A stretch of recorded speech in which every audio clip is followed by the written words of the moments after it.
नमस्कार। आज हम एक बहुत ही दिलचस्प विषय पर बात करने वाले हैं, भक्ति और जीवन का संतुलन। हाँ बिल्कुल। हमारे पास श्री प्रभात रंजन सरकार के लेख भक्ति और नव्य मानवतावाद से कुछ अंश हैं जी। और इनमें ये कहा गया है कि भाई सच्ची भक्ति सिर्फ अंदर की शांति नहीं है, बल्कि बाहरी दुनिया से तालमेल बिठाना भी है। सही बात है। तो आज कोशिश करेंगे ये समझने की कि इस तेज रफ्तार दुनिया में हम अपने अंदर और बाहर दोनों जीवनों में वो बैलेंस, वो संतुलन कैसे लाएं। चलिए शुरू करते हैं। बिल्कुल।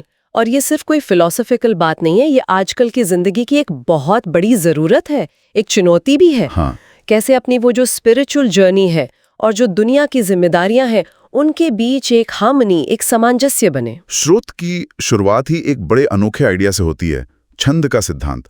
ऐसा लगता है जैसे हमारे अंदर की दुनिया की अपनी एक धुन है, एक लय। ये क्या है? हाँ बिल्कुल है। आप सोचिए, जैसे हर गाने की एक रिदम होती है ना, वैसे ही हमारे मन की, हमारी भावनाओं की एक नेचुरल लय होती है। और ठीक वैसे ही जो बाहरी दुनिया है, समाज, घटनाएं, हमारा काम, उसकी भी अपनी एक रफ्तार है, अपना एक छंद। अच्छा। स्रोत यही कहते हैं कि जब ये दोनों छंद अंदर का और बाहर का सिंक में होते हैं, तालमेल में होते हैं, तो हमें अच्छा लगता है, शांति मिलती है, जैसे सब कुछ सही चल रहा हो। लेकिन आजकल तो ये तालमेल अक्सर बिगड़ा हुआ लगता है। मतलब पढ़े लिखे लोगों में भी बहुत बेचैनी है, तनाव है। हाँ। क्या वजह यही है, ये छंद का बिगड़ना? स्रोत इसी तरफ इशारा करते हैं। होता क्या है कि अंदर की जो हमारी अपनी धीमी गहरी लय है और बाहर की जो तेज, कभी कभी बिखरी हुई रफ्तार है, उनमें टकराव होता है। और यही टकराव फिर स्ट्रेस, कंफ्यूजन, बेचैनी बनकर सामने आता है। और दिलचस्प बात यह है कि स्रोत इसे सिर्फ एक पर्सनल प्रॉब्लम नहीं मानते, बल्कि समाज में एक बड़े असंतुलन का संकेत मानते हैं। तो फिर इस अंदरूनी और बाहरी खींचतान का हल क्या है? कोई रास्ता है? स्रोत कहते हैं कि इसके लिए एक साफ, एक बैलेंस्ड जीवन दर्शन चाहिए। एक ऐसी सोच, एक ऐसी विजन जो हमें दोनों दुनियाओं में सही तरह से खड़े होने में मदद करे। पर मुश्किल ये है कि इतिहास में और आज भी ऐसे बैलेंस्ड दर्शन वो ज्यादातर मिले नहीं हैं। क्यों? क्या कमी रह गई पुराने दर्शनों में? यहीं पर स्रोत कुछ बहुत जरूरी बातें कहते हैं। जैसे कुछ दर्शन थे जो सिर्फ अध्यात्म में ही खो गए, दुनिया की सच्चाई से जैसे मुंह मोड़ लिया। अच्छा। स्रोत उन्हें कहते हैं आकाश कुसुम, मतलब हवाई फूल जो असल में होते नहीं। हाँ, ख्याली बात है। बिल्कुल। फिर कुछ थे जो सिर्फ दिमागी कसरत, तर्क वितर्क में उलझ गए। इंसानी जज्बात, जमीनी हकीकत उनसे कट गए।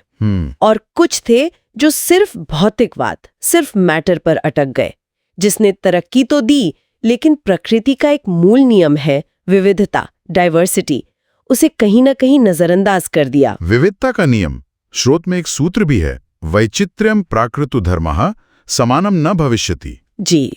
चाहे वो विचारों की हो, जीने के तरीके की हो, जबकि नेचर तो बहुरंगी है। यहीं पर मतलब वो चूक गए।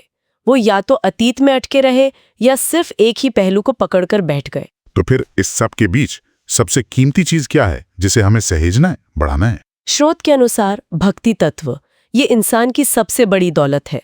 वो कहते हैं अंतरलोक की वैदुर्यमणि। वाह, अंतरलोक की वैदुर्यमणि, यानी अंदर की दुनिया का बेशकीमती रत्न है। हाँ, ये सिर्फ पूजा पाठ नहीं है, ये उस परम चेतना से एक गहरा, एक पर्सनल कनेक्शन है। तो अगर ये इतना कीमती है, तो इसे बाहरी दुनिया की आपाधापी से, उसकी जड़ता से बचाना भी तो होगा। बिल्कुल सही पकड़ा आपने।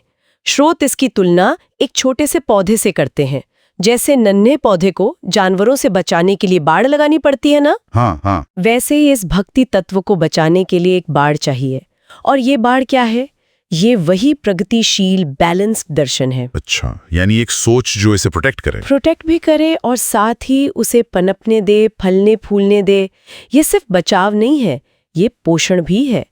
एक ऐसा नजरिया जो हमें ठहराव से निकाले। मतलब एक ऐसा दर्शन जो हमें आगे बढ़ने की प्रेरणा दे, जो फ्यूचर की तरफ देखे। हाँ बिल्कुल।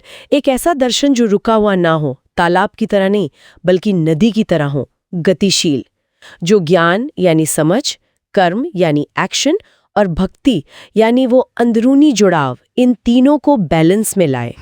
ये सिर्फ पुरानी गलतियों को देखना नहीं है, बल्कि एक ज्यादा हार्मोनियस, ज्यादा एनर्जी वाला और लगातार इवॉल्व होने वाला समाज और इंसान बनाने का रास्ता है। स्रोत यहाँ एक बहुत ही आशावादी, एक पॉजिटिव रास्ता दिखाते हैं। हाँ, लगता तो है। जहाँ अंदर की शांति बाहर के एक्शन को गाइड करे और दोनों मिलकर जिंदगी को मीनिंगफुल बनाए। तो सार ये निकलता है कि असली तरक्की, असली खुशी वो हमारे अंदर के भक्तिमय जीवन और बाहर के कर्मों के मेल से ही आएगी। बिल्कुल। और इसके लिए हमें एक ऐसे जिंदा, फ्लेक्सिबल, आगे बढ़ाने वाले दर्शन की जरूरत है जो डाइवर्सिटी की इज्जत करे और हमें हमेशा बेहतर बनने के लिए मोटिवेट करे।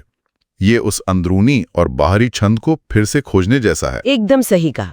और जाते जाते सबके लिए सोचने की एक बात छोड़ जाते हैं। अगर हम सच में ऐसा अंदरूनी बाहरी तालमेल बना पाएं, एक बैलेंस्ड दर्शन के साथ, तो ये हमारे जीवन की चुनौतियों और अवसरों को देखने और संभालने का तरीका कैसे बदल सकता है। सोचने वाली बात है। आज ही अपनी जिंदगी में उस संतुलित छंद को पाने के लिए हम कौन सा एक छोटा सा पॉजिटिव कदम उठा सकते हैं?